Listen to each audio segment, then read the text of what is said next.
تو ایک یہ اس میں بڑا بنیادی اس میں فیکٹر ہے کہ جن معاشروں میں، جن قوموں کی تاریخ میں پاور ٹسل ہوتی ہے، وہاں پہ کبھی بھی عام آدمی کی بھلائی کے لیے کوئی بھی قدم نہیں اٹھایا جا سکتا، وہ کبھی ویلفیئر اسٹیٹ نہیں بن سکتی.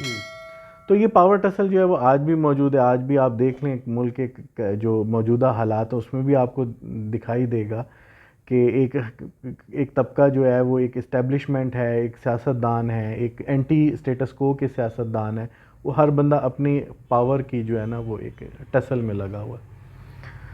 تو یہ ایک میں سمجھتا ہوں کہ اور اس کی وجہ سے کیا ہوا کہ ہمارے ملک میں کوئی ریفارمسٹ نہیں آ سکا. یہ کام ہوتا ہے ریفارمسٹ کا کہ کوئی ایک ریفارمسٹ آتا اور وہ نظام کی تبدیلی کی بات بھی کرتا اور اس پہ عمل درآمد بھی کرتا. آپ نے دیکھا کہ 2018 میں جو ایک لہر آئی اور ایک ایسی پارٹی جو کہ فیمس نہیں تھی وہ اقتدار میں آتی ہے، ٹھیک ہے، اس کو ہمارے ہاں کہا جاتا ہے اینٹی اسٹیٹس کو کی پارٹی، جیسے کہ انڈیا میں عام آدمی پارٹی کا رائز ہوا.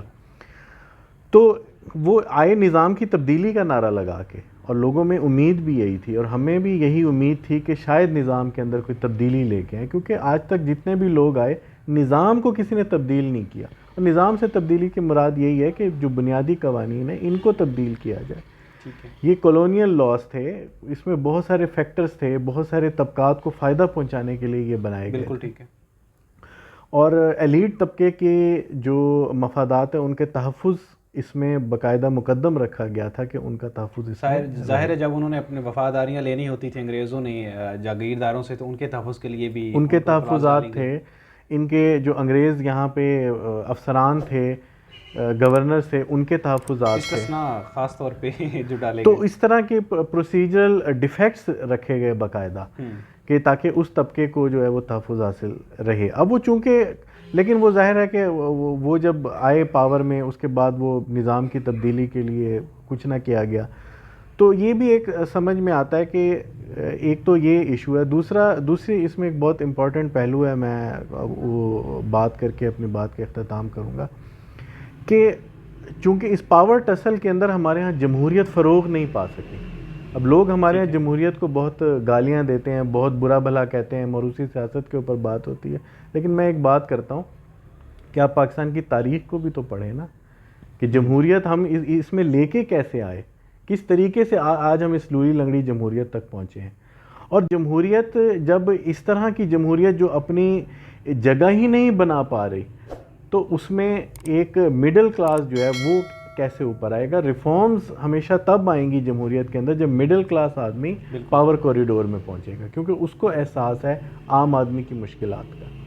جو ہمارا اشرافیہ طبقہ ہے، جو ہمارا حکمران طبقہ ہے، اس نے کبھی مڈل کلاس کی زندگی نہیں گزاری، نہ اس نے گزاری، اور نہ اس کو پتہ ہے کہ عام آدمی کی مشکلات کیا ہیں، کیا مسائل ہیں. اس کی ریفارمیشن کی طرف جی میں ایک تھوڑی بات پھر لمبی ہوگی. نواز شریف صاحب جب یہ وزارت عظمیٰ سے ہٹائے گئے تو اس کے کچھ مہینے بعد ان کی ایک ویڈیو بڑی وائرل ہوئی تھی جس میں انہوں نے کہا کہ میں جو اپنی اتنی لیگل میری پروسیڈنگز چل رہی ہیں اور اتنے مقدمات چل رہے ہیں تو میں تو دیکھ کے حیران رہ گیا ہوں کہ یہ اتنا مہنگا کام ہے انصاف کا حصول. تو یہ وہ شخص کہہ رہا تھا جو ملک کا وزیر، کیونکہ وہ وزیر اعظم رہا، اشرافیہ میں رہا، لیکن اس نے عام آدمی کی زندگی کبھی نہیں گزاری. تو جب تک ایک مڈل کلاس آدمی اس جمہوری پروسیس کے تھرو اوپر پاور کوریڈور میں نہیں پہنچے گا، یہ ریفارمز یا قوانین کی تبدیلی میں یہ سمجھتا ہوں کہ یہ ناممکن ہے. جی اسد صاحب، ہماری باؤنڈریز چینج ہوگی 1908 سے 1935 کا ایکٹ، پھر اس کے بعد ایوب خان نے اس میں کچھ ایک فیملی لاء لے کے آئے. ہماری باؤنڈریز تبدیل ہو گئی، پاکستان بن گیا، جنریشنز تبدیل ہو گئی، ایون کہ صدی بھی تبدیل ہو گئی. چلیں جیسا بھی ہمارے پاس قانون موجود ہے، لیکن اس کے باوجود بھی ہم پاکستان میں دیکھتے ہیں کہ قانون کی حکمرانی نہیں ہے، قانون کی نہ بالادستی ہے نہ قانون کی حکمرانی ہے. اس کی کیا وجہ آپ سمجھتے ہیں؟ اچھا، میں یہ سمجھتا ہوں کہ سب سے پہلے تو اگر یہ کہنا کہ قانون کی حکمرانی نہیں ہے، یعنی کہ جس کو ہم عام الفاظ میں کہتے ہیں کہ رول آف لاء اس ملک میں نہیں ہے، تو یہ بات 100% درست بھی نہیں ہے. ایسا بھی نہیں ہے کہ رول آف لاء نہیں ہے. اگر رول آف لاء نہ ہوتا تو شاید ہم یہاں پہ بیٹھ کے صرف دروازہ بند کر کے باہر کا اس تسلی میں نہ بیٹھتے کہ اب جو ہے ہم محفوظ ہیں اپنے گھروں میں. ٹھیک ہے. تو یہ جو گھروں میں محفوظ رہنے کا ایک احساس ہے ہمیں کہ رات کو ہم سکون سے سوتے ہیں، یہ بھی اس وجہ سے کہ اس ملک میں رول آف لا ہے، کسی حد تک ہے، کسی حد تک ہے اور کسی حد تک نہیں ہے. بالکل. لیکن اس کی وجہ جو ہے وہ وہی ہے کہ اس ملک کا جو نظام ہے اس کو تبدیل کرنے کی نہ کبھی کوشش کی گئی، نہ کوئی ریفارمسٹ آیا. اور جب تک کہ یہ پروسیجرل لاز ان کو تبدیل نہیں کیا جائے گا، اور اس میں جو ہمارے جو ادارے ہیں، اداروں کے اندر جب تک ریفارمز نہیں لائے، کیونکہ دیکھیں نا، قانون اگر آپ بنا بھی دیں تو اس کے امپلیمنٹ تو اداروں نے کرنا ہے نا. اب میں اس کی مثال دیتا ہوں کہ آپ نے پیکا آرڈیننس بڑا پچھلے دنوں اخباروں میں بھی رہا اس کا چرچا، جو گلے میں پڑا ہوا ہے. جی. اب وہ یہ نواز شریف دور کا بنایا ہوا قانون ہے، یہ prevention of electronic crime act. اب لیکن اس میں اس کی جو جورسڈکشن ہے وہ ایف آئی اے کی ہے. اچھا جی. اب پرابلم کیا ہے کہ چونکہ ایک ایسا ادارہ جو کہ آلریڈی کرپشن کی دلدل میں پھنسا ہوا ہے، تو وہ اگر آپ جتنا بھی اچھا قانون بنا کے ایف آئی اے یا پولیس کو بھی اسی پولیس کو دے دیں تو بھی اس کا کوئی فائدہ نہیں ہے نا. اگر آپ قانون تبدیل بھی کر دیں تو امپلیمنٹ تو اسی ایجنسی نے، اسی پولیس نے کرانا ہے. تو اداروں کی بھی ریفارمز بڑی ضروری ہیں. تو اگین اس کا جواب وہ پچھلے سوال کے جواب میں ہے کہ ریفارمز کی کمی کی وجہ سے جو ہم اس کو 100% اچیو نہیں کر سکے، تو اس کی بنیادی وجہ بھی یہی ہے. ٹھیک ہے، بہت شکریہ صاحب. یہ تو بنیادی طور پہ جو سوالات تھے آپ کے بطور قانون دان آپ سے کیے میں نے. اب چونکہ آپ ایک اچھے کالم نگار بھی ہیں، اصلاح معاشرہ پہ لکھتے بھی ہیں، بولتے بھی ہیں، میرا اگلا جو سوال ہے وہ بھی معاشرے کے اوپر ہے، خاص طور پہ نوجوانوں سے ریلیٹڈ ہے کہ جو فکری انتشار ہے اور عدم برداشت کا ایک رویہ جو جنریٹ ہو رہا ہے نوجوانوں میں، اس کی وجہ آپ کیا سمجھتے ہیں کہ فہم کی کمی ہے، یا یہ جو انتشار ہے یہ ہماری جو ذہنی غلامی ہے اور شخصی غلامی ہے، شخصیت پرستی ہے، اس کا نتیجہ ہے، یا دین سے دوری کا نتیجہ ہے اور فہم سے دوری کا نتیجہ؟ دیکھیں، یہ جو آپ نے شخصی اور ذہنی غلامی کی بات کی نا، یہ ایک معاشرے کا بہت بڑا ناسور ہے. اور اس میں آپ کو تاریخ اٹھا کے دیکھنی پڑے گی ہماری اس خطے کی. میں آپ کو مثال دیتا ہوں. ڈاکٹر مبارک علی صاحب بہت بڑے ہسٹورین ہیں. جی. تو وہ لکھتے ہیں کہ یہ اس خطے کے لوگوں کے بارے میں کہ یہ دنیا کی واحد قوم تھی جس نے لوگوں کے پیشے کو اس کی ذات بنا دیا. ترکھان جو ہے وہ ذات کا ترکھان کیوں کہلایا؟ اس لیے کہلایا کیونکہ اس کا پیشہ ترکھان تھا. ہم نے موچی کی ذات موچی بنا دی، ہم نے نائی کی ذات نائی بنا دی. ایسے ہی ہے. خاندانیت کا لفظ بڑا استعمال ہوتا ہے، ایک اچھا لفظ ہے، اچھے معنوں میں استعمال ہوتا ہے، میں بھی اس کو اپریشیٹ کرتا ہوں.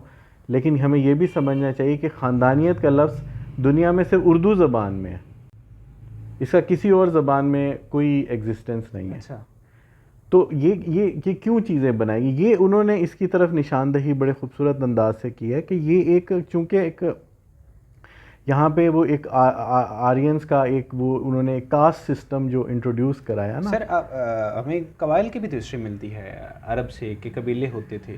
نہیں، قبائل اور چیز ہے، قبیلہ ہونا اور چیز ہے، لیکن کاسٹ سسٹم اور چیز ہے. کہ جب آپ ایک کاسٹ بنا دیں اور کہیں کہ یہ سب سے نچلی ذات ہے اور یہ اونچی ذات ہے، اور یہ نچلی ذات جو ہے صرف یہ کام کر سکتی ہے، اس کے علاوہ کوئی کام نہیں کر سکتی، اس کا ہاتھ لگایا ہوا کھانا بھی ناپاک ہو جائے گا. اس طرح وہ ہندوؤں میں وہ پارٹیشن ہے، شودر ہیں. چونکہ یہ نہیں یہ بالکل یہ کیونکہ یہ نظام دیکھیں نا، ہم مسلمان تو یہاں ہمیشہ سے نہیں تھے نا، اس خطے کی آپ کو تاریخ کو سمجھنا پڑے گا. صحیح، بالکل. وہ ایک ذہنی غلامی وہاں سے چلتی چلی آئی اسی کاسٹ سسٹم کی وجہ سے. اب ضرورت کس بات کی تھی؟ ضرورت اس بات کی تھی کہ ایسا نظام تعلیم لایا جاتا کہ اس جو ایک ذہنی غلامی والا جو ہمارا نظام ہے اس کو ختم کیا جاتا. دیکھیں، بڑی انفارچونیٹ سی بات ہے، ہم کہتے ہیں کہ مڈل کلاس سے بھی لوگوں کو اس میں آنا چاہیے. اگر آج ایک مڈل کلاس بندہ الیکشن لڑتا ہے تو لوگ یہ کہتے ہیں کہ یار یہ تو ایک عام آدمی ہے، یہ کیا الیکشن لڑے گا. مائنڈ سیٹ ہمارے لوگوں کا ہے. بالکل ایسے. یہ بڑی افسوسناک بات ہے. تو یہ ایک جو ہمارا نظام تعلیم ہے، اور اس کے اوپر میں نے تو 2-3 آرٹیکلز بھی لکھے ہیں کہ جب تک آپ جو نظام تعلیم کا جو ہماری جو روٹ لرننگ ہے، جب تک آپ اس کو ٹھیک نہیں کریں گے نا، تب تک یہ چیز ٹھیک نہیں ہو سکتی. ایک چیز ہے کہ یورپ کے اندر اور امریکہ کے اندر ایک نظام تعلیم ڈیولپ ہوا 20th سینچری کے اندر، جس میں انہوں نے کہا کہ یار یہ روٹ لرننگ جو ہے نا یہ صحیح نہیں ہے، یہ لوگوں کو کنسیپچول لرننگ جو ہے وہ دی جائے. اور اس میں پھر یہ ہوا کہ انہوں نے یہ کہا کہ جب تک ان کی ہم کریٹیکل تھنکنگ کی جو ایک ایبیلٹی ہے نا، جب تک ہم اس کو ایکٹیویٹ نہیں کریں گے نا، جو کہ ہر انسان میں ہوتی ہے، تب تک یہ لوگ خود سوچنے کے قابل نہیں ہوں گے. بالکل صحیح. ہمارے نظام تعلیم اس کریٹیکل تھنکنگ کو ڈسکریج کرتا ہے. میں آپ کو ایک مثال دیتا ہوں کہ میں او لیول کا طالب علم نے او لیول کیا، تو ہمارے 1988 تک کی ہسٹری تھی پاکستان کی. تو وہ ہمارے ایک ٹیچر تھے، تو ہمیں وہ ڈکٹیٹ کروا رہے تھے نوٹس. تو اس میں وہ کہہ رہے تھے کہ so and so prime minister was deposed of his office and after so and so months so and so prime minister was appointed. اور پھر اس طرح 2-3 وزیر اعظم جب گزرے تو میں نے ان سے پوچھا کہ آپ یہ تو ہمیں بتا رہے ہیں کہ so and so was deposed and so was appointed, یہ کر کون رہا تھا؟ تو انہوں نے کہا کہ یار یہ آپ بیٹھ جائیں، یہ سوال آپ نہ پوچھیں. تو دیکھیں ہمارا جو نظام تعلیم، اب یہ تو دیکھیں نا، ہمیں تو پھر بھی او لیول میں 1988 تک کی ہسٹری پڑھائی جاتی ہے. آپ یہ دیکھیں کہ اس میں ہمارے جو مطالعہ میٹرک اور ایف ایس سی کا، اس میں تو یہ تاریخ ہی نہیں ہے 47 کے بعد کی، ایسے ہی کہ کہیں وہ بچہ یہ نہ سوال کر لے جو میں نے اپنے استاد سے کیا. تو یہ جو کریٹیکل تھنکنگ ہے نا، جب تک آپ اس کو ڈیولپ نہیں ہونے دیں گے نا، تب تک یہ ہمارا جو یہ سارا جو مسئلہ ہے جس کی طرف آپ نے نشاندہی کی، یہ ٹھیک نہیں ہو سکتے. جی ٹھیک ہو گیا. بہت شکریہ اسد درانی صاحب. ہمارے پروگرام کا جو وقت ہے وہ اپنے اختتام کو پہنچ رہا ہے. آپ سے بڑی اچھی گفتگو سنی اور آپ نے جو سولوشن پیش کیے وہ امید ہے کہ ناظرین کو اچھے لگے ہوں گے. اور آپ اپنے کمنٹس کا جو کمنٹ سیکشن میں اس کا اظہار بھی کر سکتے ہیں. آپ سے اجازت چاہتے ہیں آج کے سیگمنٹ میں. اور آپ ہماری بہت ساری جو دوسری ویڈیوز ہوتی ہیں، ہمارے دوسرے سیگمنٹ ہوتے ہیں، وہ دیکھنے کے لیے آپ اپنے موبائل میں جو بیل آئیکن کا جو بٹن ہے اس کو دبا لیں، سبسکرائب کر لیں ہمارا چینل، اور آپ تک یہ جو تمام معلومات ہیں، ہمارے ساتھ جو اسکالرز ہوتے ہیں، ان کی ساری ویڈیوز آپ تک پہنچتی رہیں گی. ملتے ہیں اگلی نشست میں، تب تک کے لیے اجازت دیجیے. اللہ حافظ.